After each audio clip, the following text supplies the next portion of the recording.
O Senhor esteja convosco. Ele está no meio de nós. Proclamação do Evangelho de Jesus Cristo segundo Lucas. Glória a vós, Senhor. Naquele tempo, Jesus saiu da sinagoga e entrou na casa de Simão. A sogra de Simão estava sofrendo com febre alta e pediram a Jesus em favor dela. Inclinando-se sobre ela, Jesus ameaçou a febre e a febre a deixou. Imediatamente ela se levantou e começou a servi-los. Ao pôr do sol, todos os que tinham doentes atingidos por diversos males, os levaram a Jesus. Jesus colocava as mãos em cada um deles e os curava. De muitas pessoas também saíam demônios gritando: Tu és o Filho de Deus. Jesus os ameaçava e não os deixava falar, porque sabiam que ele era o Messias. Ao raiar do dia, Jesus saiu e foi para um lugar deserto. As multidões o procuravam e, indo até ele, tentavam impedi-lo que os deixasse. Mas Jesus disse: Eu devo anunciar a boa nova do reino de Deus também a outras cidades, porque para isso é que eu fui enviado. E pregava nas sinagogas da Judéia. Palavra da salvação. Glória a vós, Senhor. Caríssimos irmãos e irmãs, também que nos acompanham pelas redes sociais, a carta aos Coríntios de São Paulo hoje nos fala do progresso espiritual. Vamos lá. Quando alguém que não é de igreja vem para a igreja e começa a rezar, o que vocês acham que está na cabeça dessa pessoa? Que não vai adoecer mais, que as contas vão chegar pagas, né? Não vai passar por mais crise financeira, que o povo da igreja é tudo santo, inclusive o padre, não é assim? E que agora seus problemas estão terminados. E o que acontece ao longo do tempo? Não é que os problemas acabam, de repente até aumenta,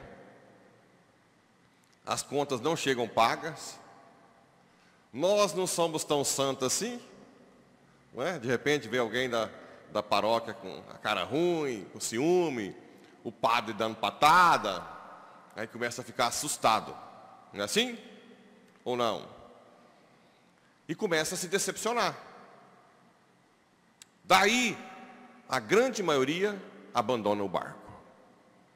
A grande maioria larga pela decepção. Mas uma pequena parte começa a descobrir com a oração algo superior às coisas desse mundo.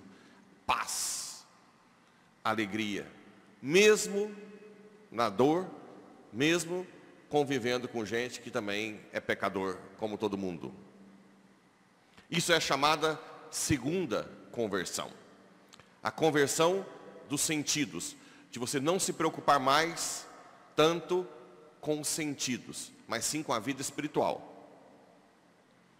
Essa pessoa que consegue continuar na igreja, mesmo decepcionando com a gente, mesmo sabendo que os problemas não acabam, às vezes até aumentam, com o passar do tempo, aí algumas pessoas, Santa Teresa d'Ávila dizia que pouquíssimas pessoas continuam o progresso espiritual até chegar num ponto em que não se abdicam também do consolo espiritual. São os grandes santos, aqueles que se viveram com um vazio, a sequidão, a noite escura.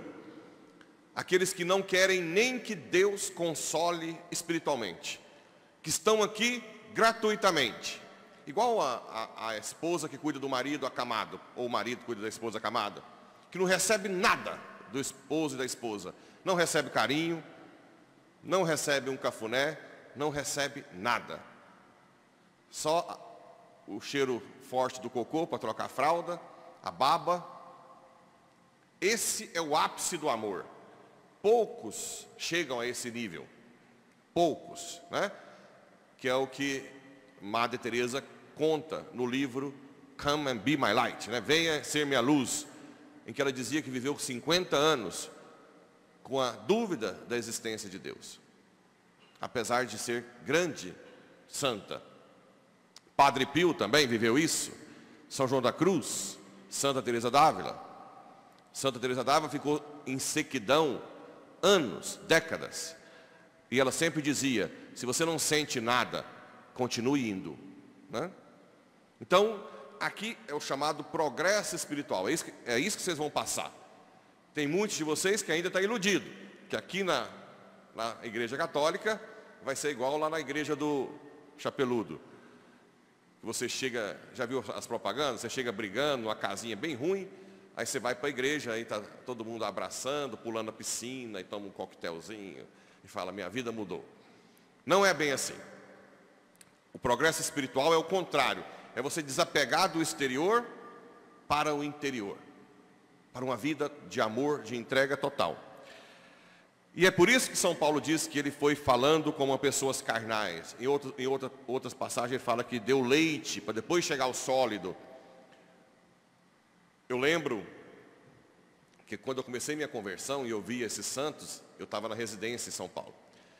E eu cheguei numa paciente com doença grave e disse: não se preocupe com a morte, entrega.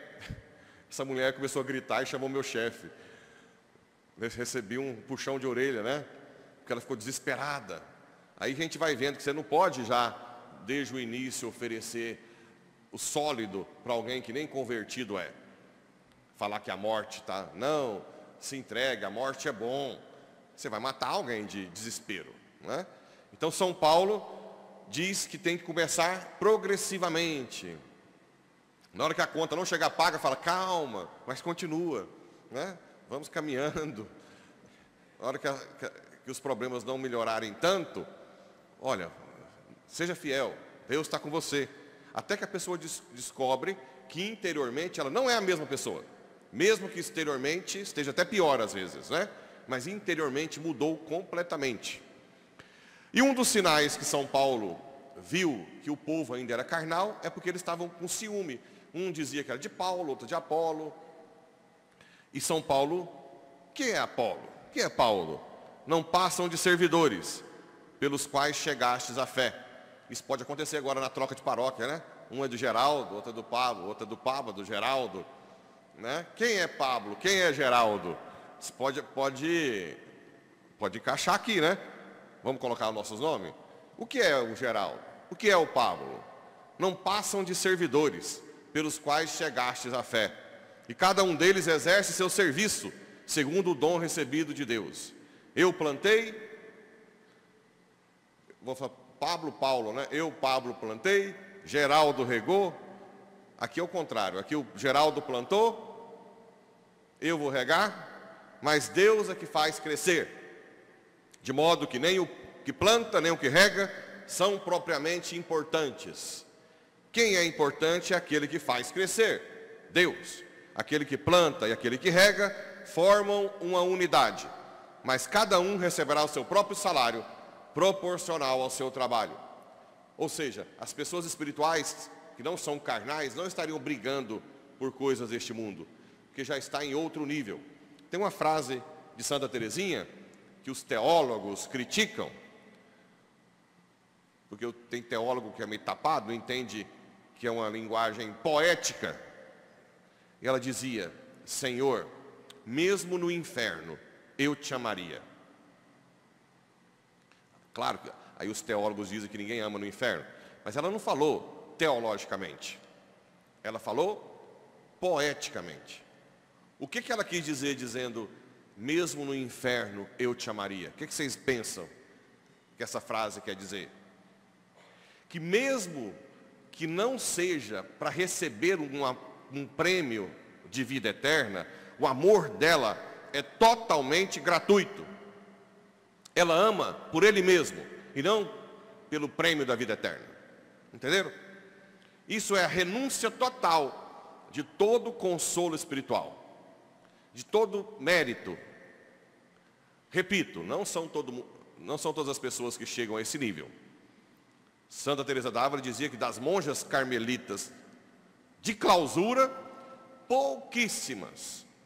Porque para chegar nesse ponto, você tem que querer se abdicar do consolo espiritual, né? E depois no Evangelho, Jesus cura a sogra de Pedro, que logo depois que é curada, ela imediatamente se levantou e começou a servi-los. Todo mundo que é tocado pelo Espírito Santo tem o desejo de servir. Logo, logo nós vamos estar um monte de gente querendo servir na igreja. Porque ninguém quer ficar com essa coisa só para nós. A gente quer mostrar para os outros que a gente tem. O ruim é que por fora, ninguém vê, né? Que nós estamos num outro nível. Todo mundo vê a gente passando por dificuldade e tal, e sofrimento. Então não atrai. Aí nós temos que pregar, falar que o que está lá dentro é completamente diferente. E depois mostrou que Jesus curava vários doentes. Não tem ninguém que participa da Santa Missa, da adoração, que não saia curado. Ninguém. É a maior cura que existe na face da terra. Jesus é o médico dos médicos. Então não deixem de participar da Santa Missa. E usemos o exemplo da Beata Brígida, que viúva quis ser religiosa, fundou uma congregação para servir. Poderia muito bem usar a sua viuvez e provavelmente já tinha os seus bens para ficar quieta em casa, né? Igual quando o povo pergunta: o que você vai fazer se ganhar na Mega Sena? Nada, quero fazer nada. Nós não nascemos para fazer nada. Olha o fruto, 1649, se não me engano. Olha o fruto que está dando em 2024, no interiorzão do Brasil, que naquela época nem era, não, já era, já tinha gente aí, mas estava aí começando, né? Por isso que existe o juízo particular e o juízo final. Todos os frutos da história serão colhidos no juízo final e vão aumentar o mérito, a glória. Então vamos pegar esse exemplo, pedir a intercessão dela, para que a cada cura que nós recebamos, tenhamos o desejo de servir a Deus e a sua igreja. Servir a Deus e a sua igreja. Beata Brígida, rogai por nós.